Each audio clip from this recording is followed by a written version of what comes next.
The doorbell rings. You weren't expecting anyone, and immediately your entire body goes into panic mode. You freeze. Your heart starts pounding. You're suddenly hyper-aware of every sound you're making. Maybe you're in your comfortable clothes. Maybe the dishes are in the sink. Maybe you were finally relaxing after a long day. And now, someone is at your door. You move quietly to the window and peek out. It's your friend, your neighbor, someone you actually like. But that doesn't change anything. You still don't want to open the door. In fact, you're calculating.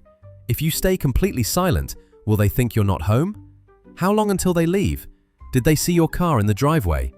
And then, almost immediately, the guilt crashes in. What kind of person hides from their own friends? Why can't I just be normal and answer the door like everyone else? Why does this feel so wrong? But here's what you need to understand. You're not broken. You're not cold. You're not a bad friend. Your brain is doing exactly what it's designed to do. It's protecting something that matters deeply to you.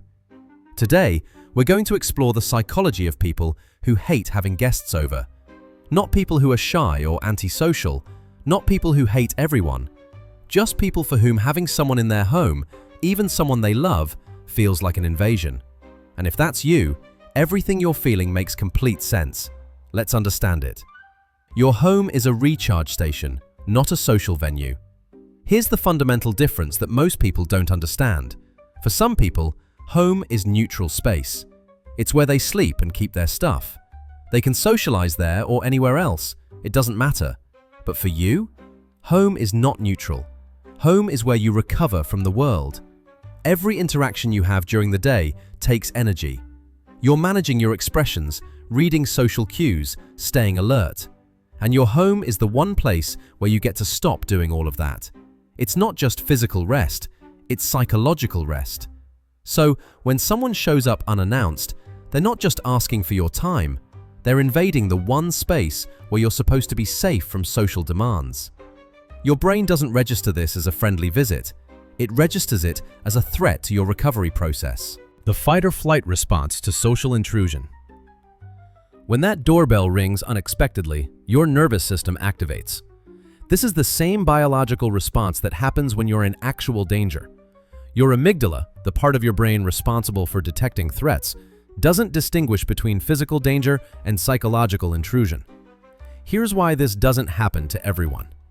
Some people's nervous systems are already calm at baseline. An unexpected guest barely registers.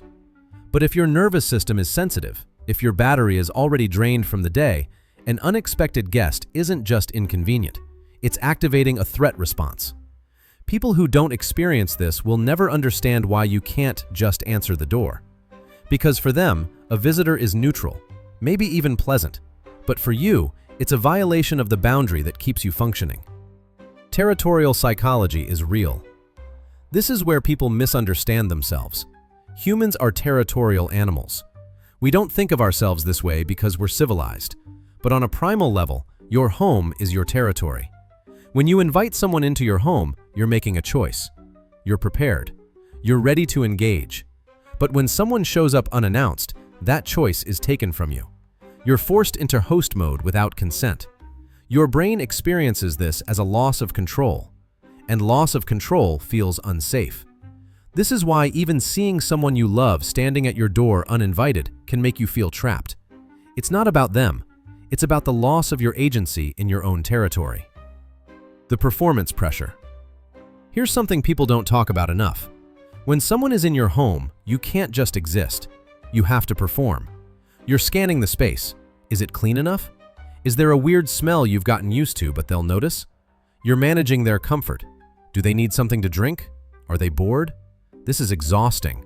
And when you weren't expecting it, when you haven't had time to prepare yourself or your space, the performance pressure is even more intense.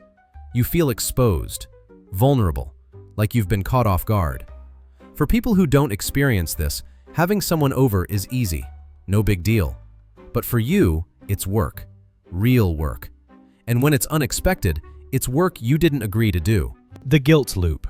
And this is where people misunderstand themselves most. You feel the panic when someone knocks. You don't want to answer. You want them to leave. But then the guilt comes. I'm being so rude. They came all this way. I'm a terrible friend. So you open the door. You force a smile. You pretend everything's fine. But inside, you're dying. You're counting the minutes until they leave. And after they finally go, you don't feel relief. You feel drained. And more guilt. Because you couldn't just enjoy their company. This guilt loop is brutal. But here's what you need to understand. The guilt is misplaced. You're not guilty of being rude. You're experiencing a genuine physiological response to boundary violation. Your nervous system is doing what it's supposed to do. The problem isn't you. It's the mismatch between your needs and social expectations. The introvert versus extrovert energy equation. There's a reason this doesn't affect everyone equally. Introverts and extroverts literally process social interaction differently. Extroverts gain energy from social contact. Being around people brings them up to baseline. So an unexpected guest? That's a gift, a boost. But introverts expend energy during social contact. Social interaction pushes them into overstimulation. So an unexpected guest? That's a drain, a demand. Neither is better or worse. They're just different energy equations. But society is built for extroverts. The expectation is that you should always be available, always welcoming. And when you're not, you're labeled as cold, unfriendly. But you're not antisocial, you're just working with a different battery system. The control factor. This is the part anxiety never tells you. It's not just about energy, it's about control.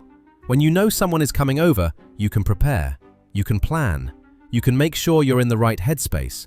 But when someone shows up unannounced, all of that control is stripped away. You're forced to respond immediately, in whatever state you're in. For people with anxiety, for people who need predictability to feel safe, this loss of control is destabilizing. When that agency is taken away, even by someone with good intentions, your nervous system registers it as danger.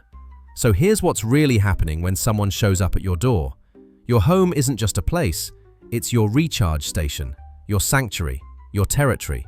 And your brain treats unexpected intrusion into that space as a threat. Your fight or flight response activates. Your territorial instincts kick in. The performance pressure overwhelms you. The loss of control destabilizes you. You're not being rude. You're not broken.